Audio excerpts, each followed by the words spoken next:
welcome to Night Clerk Radio, episode 140, where we're wrapping up our semester with a little dip into 90s education.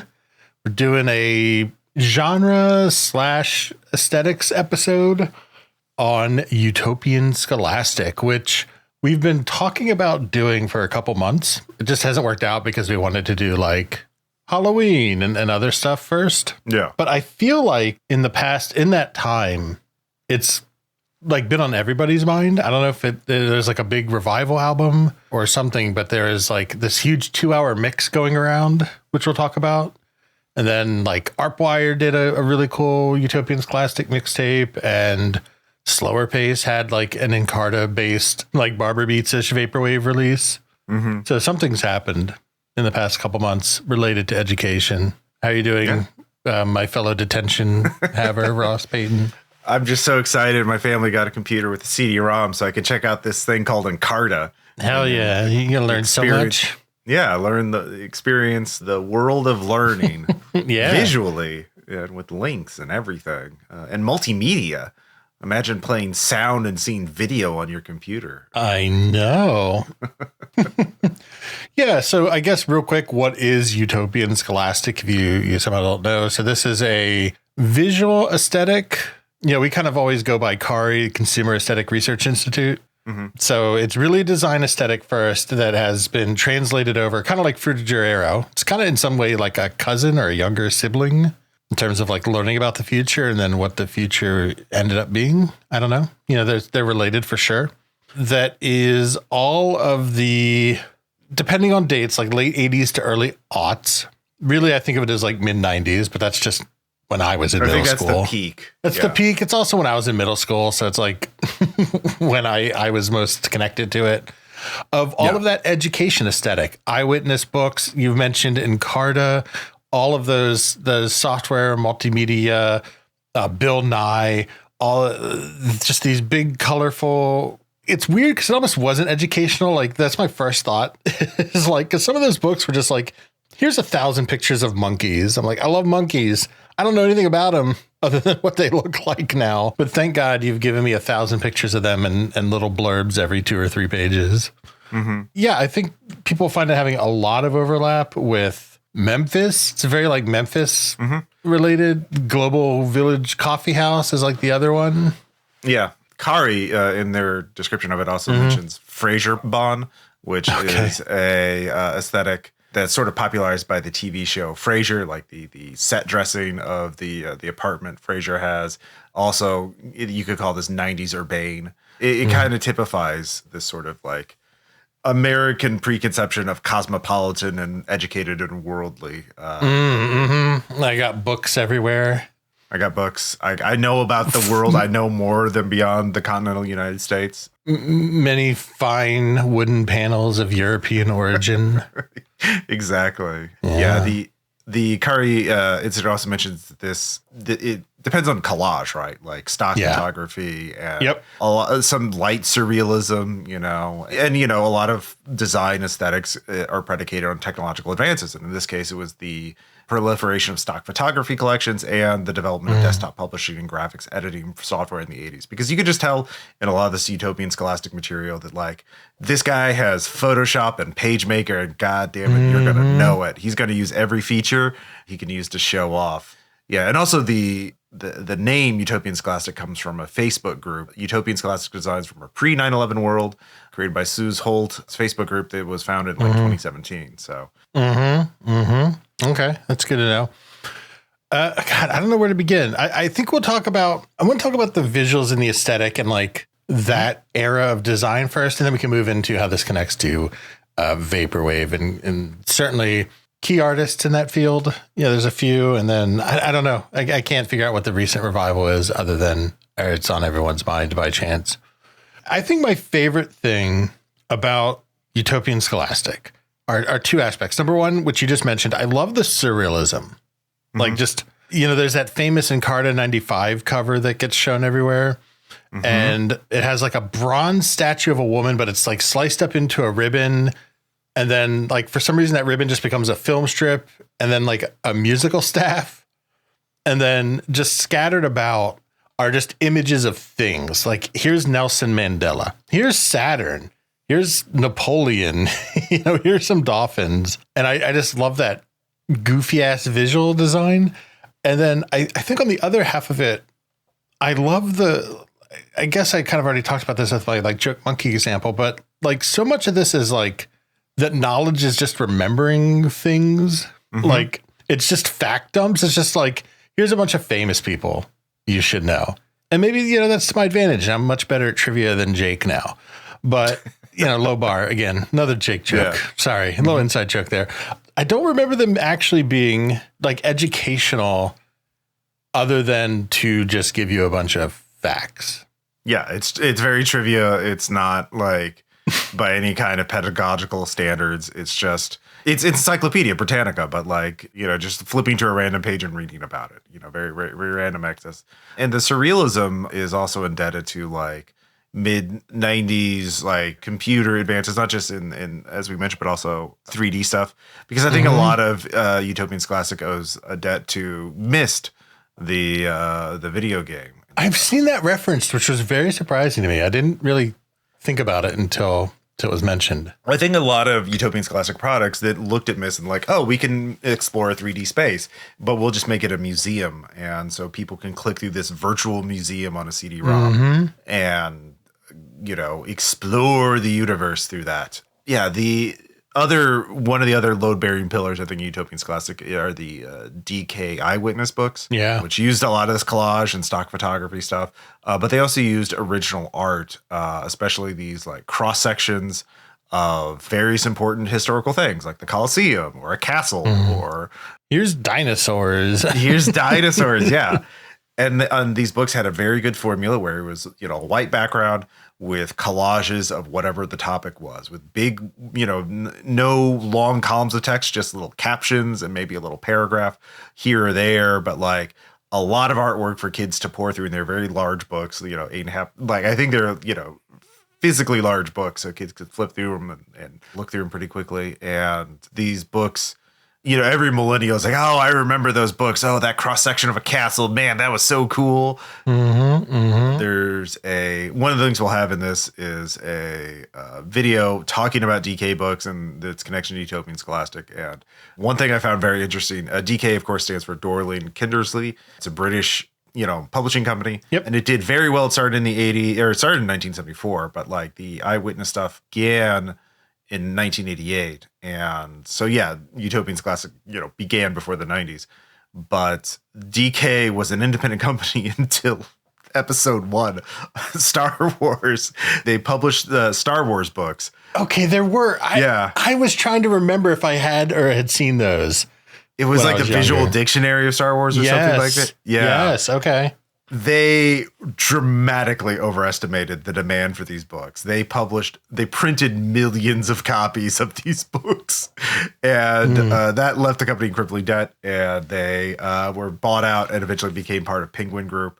But they're still making eyewitness books. Like it's a winning formula, and people can still love them apparently. So, but yeah, the Phantom Menace was bad business decisions in their case. So, but yeah, the aesthetic of it is combining this sort of like idea that like you should understand the world. It's a very cosmopolitan view that showing the kids like here's a little bit of everything. You should be worldly. You should know things, and this is this sort of indoctrinating kids and like, oh, this is a meritocracy. If you're smart and you learn everything, well, you'll get ahead, and look at how great the world is. And there's penguins here, and you can go to Rome and see the Colosseum, and like all this sort of, I imagine today, of course, it's a very different vibe for kids, but back then, it was the end of history. But I'm digressing. So it's fine. It is interesting that a lot of these eyewitness books, they still exist. I mean, you can still get old ones at libraries and stuff. And I guess they continue to make new ones, although, like you said, they got collapsed and bought up by somebody else, but they still have like the eyewitness book brand. And it's easy to joke like, oh, kids wouldn't be interested in that now for obvious reasons. I mean, there's just more interesting stuff to look at, but I don't actually know if that's true. Like my nephew, I feel like until he was like 11 or 12, which would have been just a few years ago, he's like in his mid-teens now, still had and loved a lot of those books. Like kids love looking at pictures of things, And he still had, I don't know if they were specifically Eyewitness branded, but like these like big books of the solar system and big books of tropical birds. And yeah, people talk about like the aesthetic went away, you know, and certainly like in some ways it did, but I don't think it entirely ever left because it was so useful and so easy for like children's entertainment to create this. Again, because a lot of Utopian Scholastic's aesthetic also borrows from like the language of museums, the style of museums. Yeah. You know, like that has changed obviously over you know, decades and years, but like it's been like a slow iteration. It had, like the style of museums hasn't like radically changed from like 100 years to now. And like, here's the display, here's a little placard, and you get to walk through and see it from all sides. And maybe there'll be a guide, maybe there'll be plaques, but like, you know, most of the innovations are like technological, like, oh, now we can give you a little audio player and you can listen on headphones and someone narrates what's going on. Oh, now you can do that, but with your phone, you know. The basic idea is like a building where you can walk through and see something about a given topic that's been curated, and like there are specialists there who can explain the topic in more detail. It like hasn't fundamentally changed. And Utopian Scholastic sort of figured out how to translate that into a print format that was pretty easy for kids to grasp and really get into. And so I don't think the basic design language of Utopian Scholastic has disappeared. It just like disappeared from the popular mindset because it wasn't like in the mid-90s we had CD-ROMs emerging. Yeah, and you're not in high school anymore, so you don't think about it, right? Yeah. Because I was just sitting here thinking while you were talking, I think a lot of this, I guess one thing that occurs to me is this is a lot of one of these things is obviously driven by material conditions, right? So high schools, I don't know about where you go to high school or what it's like now, but when I was in high school, I went to like a not rich high school. So you had old ass books, right? Like there's just no money to update the design or to completely replace an entire fleet of books every year, or even every 5 or 10 years. So you end up with this persistent like design lag where you just can't replace stuff. And it's probably the same with museums, right? You know, even a huge museum, unless their whole thing is to just be a rich museum, I don't know, like the Met or something, but even the Met, you know, has a classic design. They just don't have the money, or if, you know, the money they do have is earmarked in such a way that they can't just do like a huge $5 million rebranding every couple of years, like a McDonald's or something, right? Like they can't redesign everything. It's just not feasible. So you do end up with this persistent classic design because it just doesn't get replaced. Yeah. Yeah. There's no money to do it. I think the museum curators, probably there's like why they don't want to change it. They want to like have that like grounding and like that continuity. I mean, it's not like, you know, consumerist, like the shopping mall, which, you know, in storefronts where you have to redesign the look to keep people interested. Novelty is, they want the opposite of novelty. They want like, this is the place where you learn about dinosaurs, and it's going to be, dinosaurs aren't changing. You know, it's going to be the same. We're going to have the same T-Rex statue here until the end of time, because like, that's what we're about. You know, the explosion of desktop publishing in the 90s. I remember like, you know, my parents are writers, and they got really interested in that when that, you know, Adobe PageMaker and stuff like that came out. And, you know, since I was the kid, I was, oh, you know, computers, you learned this, Ross. And so like, I was sort of at the forefront of this growing up, of like learning about like desktop publishing stuff. And like, there's so many books and magazines of talking about like, you could do this stuff you could never do before, you know, like back in the 80s, all the way up into the 80s, for a lot of people, it was just like, laying out a book meant laying it out on physically, like, you know, pasting things up and putting things in there.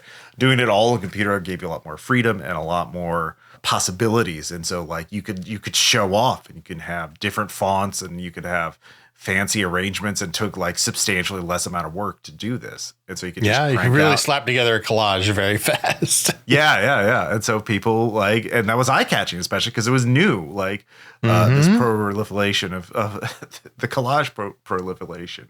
Yeah. So other than that, with your parents, did you have, what of these tools did you actually have like as a kid? What were you into? I started with Microsoft Publisher, which was, I actually laid out a book about Silver Dollar City that my parents were commissioned to write by the people. Silver Dollar City. Really was born into this nonsense, huh? Yeah. I didn't have a chance. No escape. I'm here by choice. So Silver Dollar City is a theme park in Branson, Missouri, and it is old, timey themed, but they still have roller coasters and that kind of thing. And my parents had already written a coffee table book about Branson country themes and neon dreams, which I did not lay out. That was done by like a legit publisher and did very well. And so they were like, oh, why don't you do a book for us? And so they did, but they had me lay it out on Microsoft Publisher. And like, this is before YouTube. This is well before beautiful tutorials and things like that were easy to find. So I remember, and we had to use zip drives to send these very large files, zip disks, which had a whopping 100 megabytes on them. We had to go to like the Kinko's because you could rent computers there and access them for certain things we couldn't do at home. I don't remember the details, but we managed to get a book out in Microsoft Publisher and sending the files to the printer. Like, what? They were like, what is this? What is this nonsense? Why are you using this consumer application? And then I learned Adobe PageMaker, which was the predecessor to Adobe InDesign. And that's what we did. Second book. And so I just had to learn. And a lot of this I just sort of learned on my own, just reading the help files. Like I wasn't taught. I didn't take any classes for it. I could just see like, reading the magazines that were coming out and books, like how this is all exciting. These people who've been doing it professionally for years were like so excited by the possibility of desktop publishing. Like it opened up all kinds of possibilities that you could do, but like it took so much more work to do that it wasn't really worth doing, except for, prestigious things. But now you could just do it for like a kid's book. And so people experimented and went wild. And I think, a lot of design aesthetics are driven by like new possibilities technologically or culturally or both. Yeah. Technologically, desktop publishing led to Utopian Scholastic, but it's also done by the times too, right? Like, after the Berlin Wall fell, it was the end of history. We were triumphant. Capitalism won. We have the world is our oyster, and let's celebrate. Everything's going to get better now. Yeah. Here's something very funny, Ross. Mm-hmm. You have accidentally one-upped my question in a way that I love, and I'm happy. I was asking what you read as a kid, not what you wrote. Oh yeah. So you had to flex. Yeah, I'd be like, what Utopian Scholastic things did you own as a kid? You're like, well, actually, I was writing them in Microsoft Publisher. Well, I wasn't writing it. I was just laying them out. But I was doing it. Yeah, I lived it. I breathed it. I had access to this. The Utopian Scholastic. Yeah. I had access to those same eyewitness books, which I loved. Encarta for sure. I remember being really impressed by watching, like, they had digitized clips of the first plane flight or, seeing video on the computer screen was like, holy shit, you can do this now. So that was the kind of stuff I was able to access. That was Utopian Scholastic. Yeah, so that really stuck in my mind more than anything else. Sure. Yeah. I'm going to put a call out to the audience because I need help remembering something. So I have in middle school, my school had some CD-ROM education software. I don't think it was like Encarta or one of the big ones because I don't really remember the branding, but it had like interactive games. And one of the units, I'm going to put one of those little Disney disclaimers of like, we talked about cultures differently in the past than we do now. But one of the units was on Mayan culture. Like, the indigenous pre-colonialization culture or, like the like Umberto Ecoian, like hyperreal, the way it's presented to white kids in 1993 or whatever. But it had an interactive game that was a human sacrifice. It was like cutting somebody open, like taking their heart out. It was like it was like somebody just saw Temple of Doom and was like, yeah, let's do that. Kids need to know. On the CD. Yeah. And I just distinctly remember it wasn't like overly graphic or anything. It was like just kind of click. It was just like click on stuff on the screen. But it's burned in my memory, except for I have no idea what the actual source is. So if anybody can point me to like what that absolute insanity was, I would love to know. Because it's there. It's in my brain. I know it was real. Otherwise, I'm like you. It was like eyewitness books. And I live very close to DC. So museum culture, like, going to the Smithsonian, it's free. It's easy to take your kids down to the Air and Space Museum. And so like a lot of time in museums. And I don't know if they count as Utopian Scholastic, but even like a lot of the monuments are kind of laid out the same way. But they lack the surrealism to me. Like they're just kind of they're more historical. Well, the thing is that like the content, right, is always very like worldly and like neoclassical or even classical. Like in like it's always things about nature, things about architecture and high points of human culture, you know, like what we would, the Western standards of Western culture, you know, the Colosseum and castles, or even like world culture like the Mayans, but always like, it's always the big and the grandiose stuff. And it's this view of history of the, you know, the biggest hits of history, you know, like, so I think that's pretty telling. There is an article that we will link in the blog that is really gets into this a lot of like, why these things are chosen. The article is called Utopian Scholastic, a consumer aesthetic of intellectual curiosity and optimism, from a blog that is mostly about medieval magic, from Matthias Castle, an independent scholar, translator, and writer of medieval magic and Western esotericism. And for some reason, like in September, for years, he's just been doing this blog about like occult references to the Ars Notoria and you know, all these onomancy, the forbidden art of, just all these, the occult wonders of the magnetic telegraph. But like just a couple months ago in September of this year, he just like, no, Utopian Scholastic, let's talk about that. And like he did a really in-depth thing. He links it to Neoplatonic thought and like fucking medieval memory palaces and spatial organization, Ross, please. Spatial organization. Is the proper term. And he talks about like why these subjects are chosen. And it's sort of the cultural context is like, you know, we won the Cold War and we have optimism and hope for the better future. There's sort of these underpinnings about Utopian Scholastic and also just sort of throughout the 90s, all up until 9/11, I think, which is like the end of political struggle and injustice, rapid advances in technology, positive global economic growth, the second wave of environmentalism, advances in astronomy, space exploration, and deep sea exploration, and the symbolic significance of the dawning of the new millennium. And, you know, they talk about like the end of the Cold War, the victory of the Gulf War, and also the end of apartheid. We're the good guys. We also have the information superhighway and economic boom. Things are great, and they're only going to get better. Yeah, we've figured out all of our conflicts. We're just going to start pumping knowledge into the people. We're all going to come out like Starfleet on the other end. Yeah. Utopian Scholastic is kind of like, we've previously talked about like the sort of 90s ennui art films, you know, the Fight Clubs and the Office Spaces and like American Beauty. And this is like the opposite of that, right? Like the future, this is the way things are going to be. Isn't it great? And then the other penny's like, oh, you're going to be sick of a job you hate. And it's going to be boring. And and they talk about other things, you know, the exploration of the planet, you know, environmental themes. They talk about like rainforests and the deep sea. And man, and a little bit of outer space too. So was that one influence for young Burke? Maybe. I mean, I definitely already kind of cited the two main ones, which I made a Star Trek joke. And then like the Air and Space Museum was huge, going there all the time. Those are the two.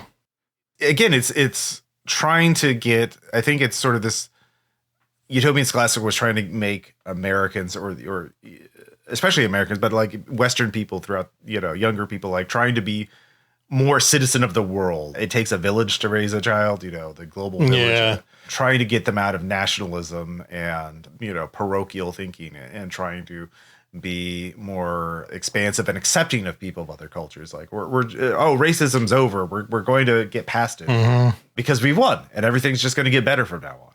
Yeah. So that's, I think, the cultural context of Utopian Scholastic, why it rose up. But yeah, I think in the way where I wanted to go with this is kind of looking through this, refreshing myself on this, you know, medieval magic article, of course, is to slowly walk our way towards Vaporwave.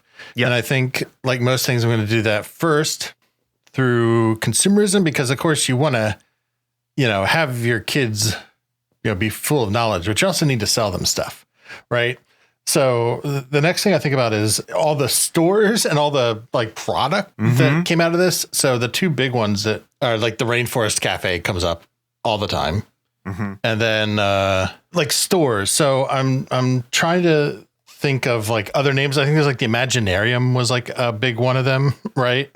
Yeah. The Nature Company. Nature Company, like all these stores that just are full of like toys and it's the museum gift shop aesthetic, I think. The museum, that's great. That's really a good way to put it. So that's also, I can't remember. I think it was the Imaginarium was the one I always went to as a kid down at the big mall. Ooh. Just had all kinds of like toys and like science lab kits, buying all that crap. And like, I had a ton of dinosaurs, like skeleton models that were wooden. Yeah. That like all clipped together and stuff. Just buying all that type of stuff at those stores. And then what else they had there? They had not like Legos, but they're like the fancier Legos that were more engineering focused. There's like Connects and stuff. Oh yeah. That's it. I don't know if you wanted to talk about like Rainforest Cafe is an interesting one because it's just funny because like the obsession with the rainforest is one of the sections in that article, which got me thinking about it as like that and the ocean is like frontiers. Yes. Exploring the unknown. Well, I mean, like the Nature Company, like if you look at photos of their stores, like they had a lot of ferns and they would have like telescopes and like it was very trying to walk this line between being like very natural and very organic and also very like scientific, all these little tchotchkes like geodes and like just, yeah, it was a very interesting aesthetic. It was great. Like clueless grandmas wanting to buy things for you, rain sticks. Yeah, and like the Rainforest Cafe, there is a video that we'll have linked in the show notes about. There's still some rainforest cafes around, and like a couple of YouTubers went around and did this road trip across the entire country to visit every single one of them and to see the state of every single rainforest cafe. Like they did it like 1 or 2 years ago, so it's pretty fun. But there's also a lot of software too. Like we already mentioned Encarta, but like there was other Microsoft products like the Encyclopedia. There's also the Sim games like Sim Earth and Sim Life. A whole range of companies making cheap educational software to cash in on this stuff. I mean, not just cheap companies too. There was also, Civilization and SimCity and like all of these other entertainment, but educational kind of things. I forgot. Did we ever watch Medicine Man, the Sean Connery movie? No. I saw that on that article though. Yeah, I'm looking at it right now. Like that's very intriguing.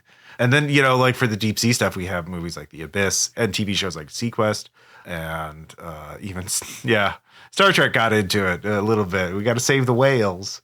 Oh, and Magic School Bus. Yeah, just a lot of different products that were, treading this line of like, I think a lot of Utopian Scholastic popularity too, if you think about it, is I think a lot of corporations tend toward, they want to have art. They want to have some sort of like aesthetic to make people, we're not just a boring old company, but like, they also really don't want art that offends people because they don't want to be canceled from the left or right? So that's why a lot of corporations, I think, have like abstract art, sculptures that are just random pieces of metal or colors on a canvas. And we've talked about the inoffensive corporate art styles of like purple and blue people.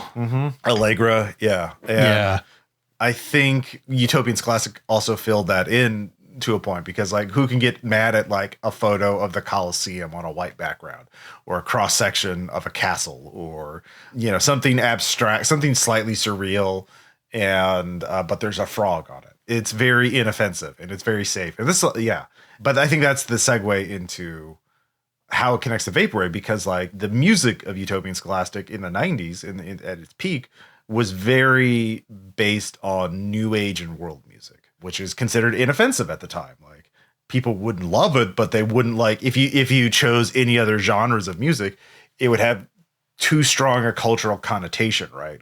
Like if you chose rock, that would alienate a certain amount of people, or especially if you picked hip hop, that would alienate a lot of people, Any genre would be like that, but except for new age and world music, because it didn't really have those deep roots that the other genres did. And it was also easy to make too, right? Like you didn't have, huge art acts or names. You could just like pay some session musician or music to crank out an album on a synthesizer or something like that. So yeah, and that's found its way into Vaporwave, which makes sense, right? There's a lot of overlap between the aesthetics of these eras and what gets brought over, because we've always talked about, Vaporwave has a strong, of course, visual component to it. that gets captured. So I don't know if these artists, other than like, let me look at one of these. They do tag themselves as Utopian Scholastic. And it makes sense because like Frasier Arrow has come over as like, you know, a subgenre in some sense, based largely on its visuals. And we've talked about like Utopian Virtual, which also has a lot of overlap. This is a very utopian, like idealistic view of the future in terms of like free access to education. And like you were saying, all these end of history type deals of cured racism and there's no conflict anymore, et cetera, et cetera. Makes sense, right? That it translates well into Vaporwave. So I think the two artists that I think of, although there are, of course, many, many more, are Trendy. That's how I've always pronounced it. Yeah. Who I feel like their album Virtua, we talked about maybe in passing last year when it came out, but it is maybe like too short to do an episode on.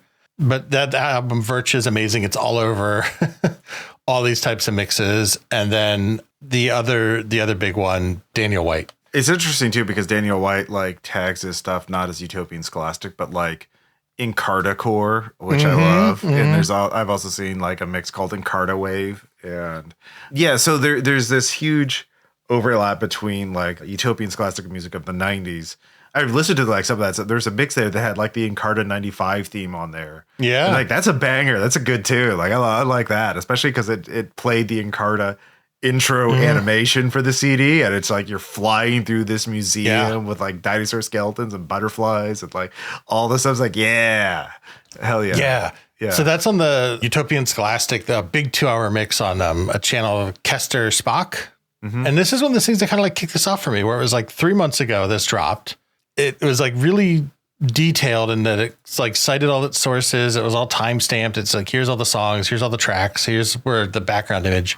And yeah, it's this beautiful mix of all this Utopian Scholastic or adjacent ambient Vaporwave music. And it has all these shops of these exact kind of stores we were talking about, you know, like the Conservation Station and Rainforest Cafe and certain malls and museums and Imaginarium. Aquarium is being another big one. I actually can't believe I didn't really mention that earlier, is that the Baltimore Aquarium is also a huge aquarium that I go to a lot as a kid. That was very museum gift shop core and had like huge placards everywhere and all kinds of stuff going on. So that was also definitely a contributing factor, just a little addendum to previous statements around influences.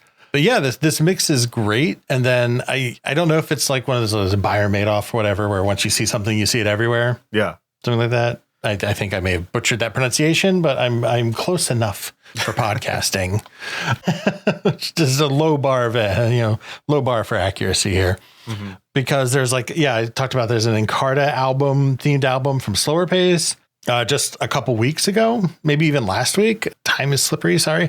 Arpwire, who does like really awesome mixes, did a Utopian Scholastic, like Encarta Wave mix. There's like some video essays that have popped up on it that are very kind of surprising. It seems it's on the cusp of becoming. There's a revival. Yeah, a little bit. Yeah, I think in part it's just people are hungry for some kind of hope or optimism. I think days. That's exactly what I was gonna say. I think utopianism is gonna be a good antidote to doomerism. You know, I guess cynically you're like, well, you know, the algorithm is latching on and throwing all this shit in front of you. Yeah, which it's also fine, I suppose. You know, I'm not so worried about that. But I don't know. Like, I'll have a little sample in the outro sample. I'm not going to get too into like specific albums. I'm just going to link some artists to check out and link some of these mixes and go through them and check out. Again, like the Kester Spock mix has the pinned comment is a detailed set of timestamps and music and like background image sources. So that's probably a great place to start. Yeah. You know, it's a fun subgenre of music. I'm hoping more artists pick it up and try and experiment with it. And it's, again, that especially I'd like to see more Vaporwave treatments of it, like getting into more of that, you know, comfort anxiety dichotomy we've talked about so often. And that's a really interesting point, because there is like, for a lot of people, there's like a deep uncomfort aspect of formal education, depending on like you engaging with it as a student or as a teacher, or, you know, someone even, myself, like I didn't have a great experience like middle school and high school, like, because once you kind of fall off that curve, like they kind of stop caring about you in some sense. Took until my mid 20s to kind of get that shit back together, because like my high school was brutal about that, because it was all like redneck high school. So sure, if you're like a C student, they just booked you over to the community college and was like, look, you can be an air conditioner repairman. Maybe you don't want to like read books, but we need plumbers, which is true. Yeah, it's true. But it's like they would just bus all the shitty students over to the community college and be like, would you like to do trade school instead and stop wasting our time? Yeah. So that's sort of shitty. Kind of attitude towards students. I was just thinking, because like I had that Utopian Scholastic mix playing one time before, Movie Tub, and Caleb, who had a not great experience as a high school teacher, friend of the show, hated it in some sense. Well, I think that's because the comfort anxiety, like the comfort we've already talked quite a bit about, but like the anxiety, because even as a kid, like I could tell like this Utopian Scholastic stuff was kind of like all gloss, no substance, right? Like we already talked about, it's just like learning random trivia and facts. There's no like taking this, they spend all their time on making it look good. Like all of this, like Encarta and all of these Microsoft products were just showcases for the power of the CD-ROM, of this new multimedia technology and of the information superhighway. It was all tech demos, really, to show off how cool their tech was so you would buy it. It didn't like have like good lesson plans or like, can't explain to you how a castle worked.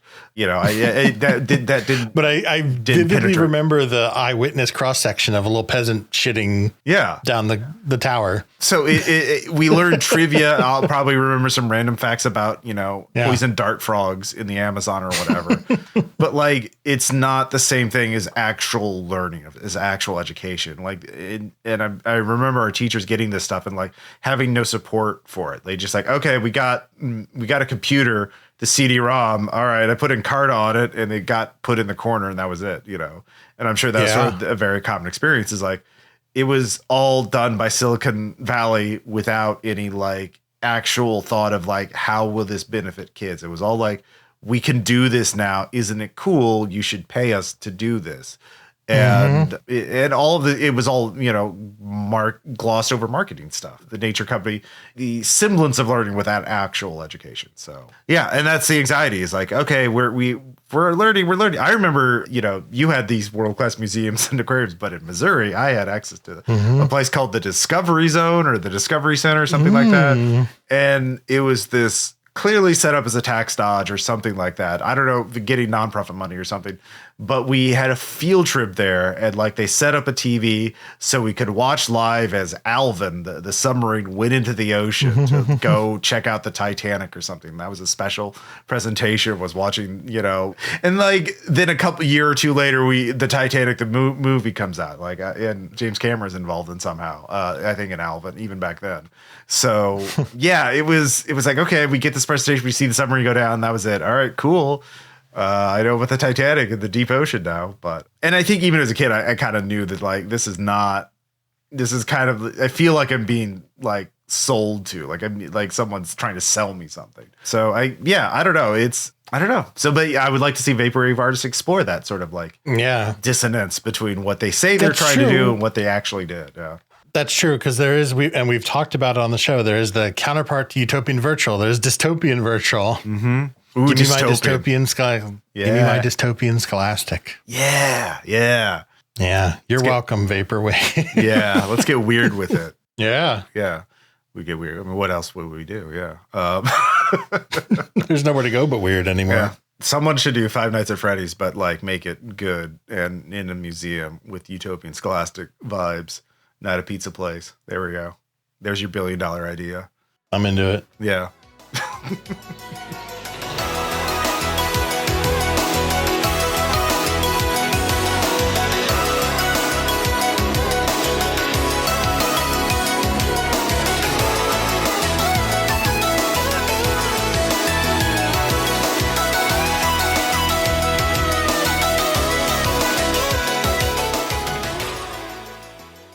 Thank you so much for listening. I hope you enjoyed this little museum tour through the uneducational placards of Utopian Scholastic. I'm sure there's a lot of irony in us commenting on the pedagogy while not being pedagogical at all ourselves. But I would love to hear, how you interfaced with a lot of this educational material in the 90s, because I go back to the point that I think a lot of this is material condition dependent of, what type of school district did you grow up in? What did you grow up near? Mm-hmm. So I'd love to hear all that. Next episode, we're going back to December new music. Going to pick out a couple of albums. Check them out. I've already picked mine, and I'm excited to see if Ross counterpicks or complimentary picks me. It's always the joy of doing the new music episode. Mm-hmm. If you like that, you like what we do, you want to hear more of it, we do have a Patreon, Night Clerk Radio at patreon.com. We got bonus episodes. We got a cool Discord community. We got other bonus content. It gives you a whole other message stream to reach out to us if that's into you. And it just helps keeps the broadcast tower going, as we say. So really appreciate that. On social media, I think the main place you can find us is Night Clerk Radio at Blue Sky. Ross is at Ross Payton at Blue Sky. There's a whole bunch of other Night Clerk Radios out there, like the Facebooks and the Instagram and .com and at Gmail, but Blue Sky is probably your best bet. Wherever you do choose to check us out, take a moment to like, subscribe, thumbs up, heart, I don't know, whatever little algorithmic signifier that service has. You go ahead and click it. That really helps a lot in terms of promoting the show. And yeah, as we always say, get out there, build community, take in your lonely classmates and show them your eyewitness books and click around Encarta together and build friends, build community, learn about the world, become an enlightened denizen of the global, right? Something like that. Yeah, exactly. Yeah. Enlightened denizen. Okay. We'll workshop it a bit. Yeah. But that's part of the educational process. So once again, thank you so much for listening. We really appreciate it. And we'll talk to you next time. Bye. Bye.